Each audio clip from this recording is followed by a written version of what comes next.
হয়রানি করা হয়েছে না, এবং আরও 2 দিন পরে হয়রানি করা হবে একইভাবে হয়তোবা।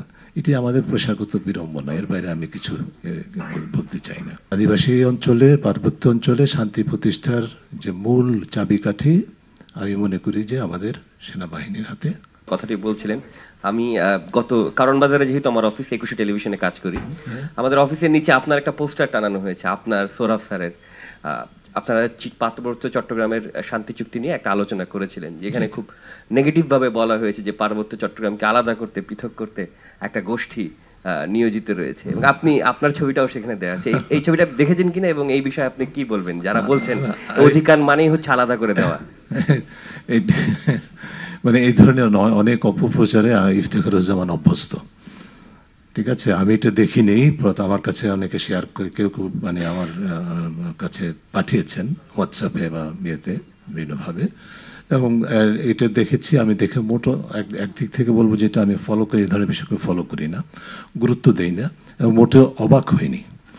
আমার বিরুদ্ধে আদিবাসীদের অধিকারের কথা বলার কারণে এটা কিন্তু যে আক্রমণ বা নেতিবাচক প্রচারণা, এটা নতুন নয়। আপনাদের অনেকের হয়তো মনে থাকতে পারে 2013 সালে আমাকে আক্রমণ করা হয়েছিল পার্বত্য রাঙ্গামাটিতে। আমি গেছিলাম অধিকার ভিত্তিক কাজের কে কেন্দ্র করে, সেখানে করা হয়েছে। তো এটা ছিল একটি দৃষ্টান্ত, এটা দীর্ঘকালেরই বিষয়। যারা আদিবাসীদের অধিকার নিয়ে কথা বলবেন, সম অধিকারের কথা বলবেন। আমরা আজকে আদিবাসী দুর্নীতির বিরুদ্ধে কথা বলার কারণে আমাদের বিরুদ্ধে হামলা মামলা হয়েছে না, হয়রানি করা হয়েছে না, এবং আরও 2 দিন পরে হয়রানি করা হবে একইভাবে হয়তোবা। এটি আমাদের পেশাগত বিড়ম্বনা, এর বাইরে আমি কিছু বলতে চাই না। আমি চাচ্ছিলাম না যে আমাদের আজকের এই প্রতিবেদনের মূল বিষয়টার থেকে এই আলোচনাটা বেশি দূরে যাক, কিন্তু আপনারা যেহেতু বলছেন এবং মূল বিষয়ের সাথে আজকের এই প্রতিবেদনটাও বিচ্ছিন্ন নয়, যেহেতু আগের প্রশ্ন এবং আপনার প্রশ্ন মূলত জবাব আমার একটাই। তবে এইটুকু আমার জবাবটা আপনারা কতটুকু প্রকাশ করতে পারবেন সেটা আমি ঠিক জানি না। জবাবটা হচ্ছে যে পার্বত্য অঞ্চলের শান্তি প্রতিষ্ঠা, আদিবাসীদের অধিকার নিশ্চিত করার বিষয়টি বাংলাদেশের কোনো সরকারের হাতে না। আদিবাসী অঞ্চলে, পার্বত্য অঞ্চলে শান্তি প্রতিষ্ঠার যে মূল চাবিকাঠি আমি মনে করি যে আমাদের সেনাবাহিনীর হাতে।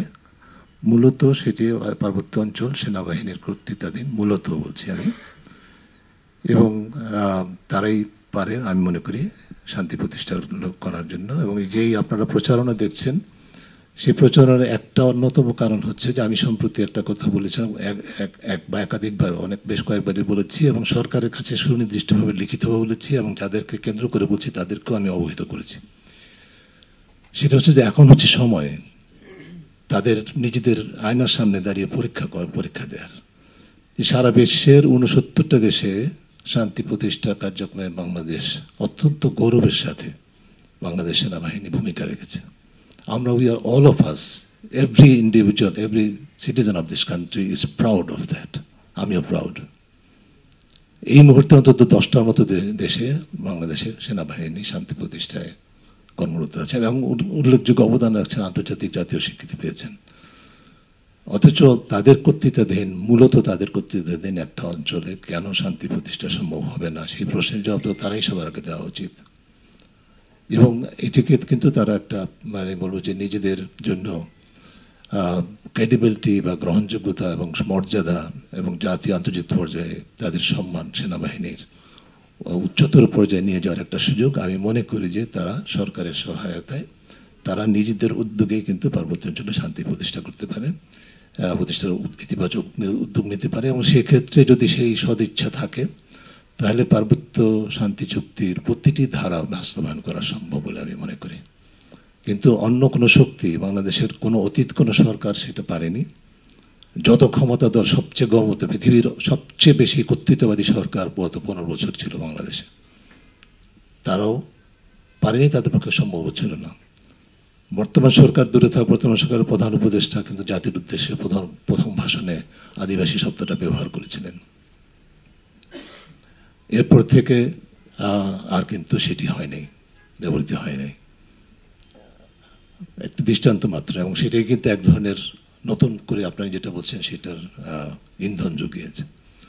অর্থাৎ এই বর্তমান সরকারের হাতে সে ধরনের কোনো কর্তৃত্ব নাই।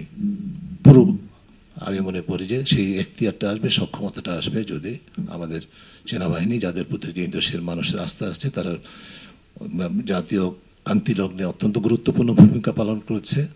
আমাদের সেটার জন্য দেশবাসী যেরকম proud, at the same time আমরা দেখতে চাই যে তারা চেষ্টা করে দেখাক তারা শান্তি প্রতিষ্ঠা করবে। যেই বিভাজন এবং শাসন যেটা চলমান রয়েছে সেটা থেকে সরে এসে শান্তি প্রতিষ্ঠার জন্য সত্যিকারের অঙ্গীকার এবং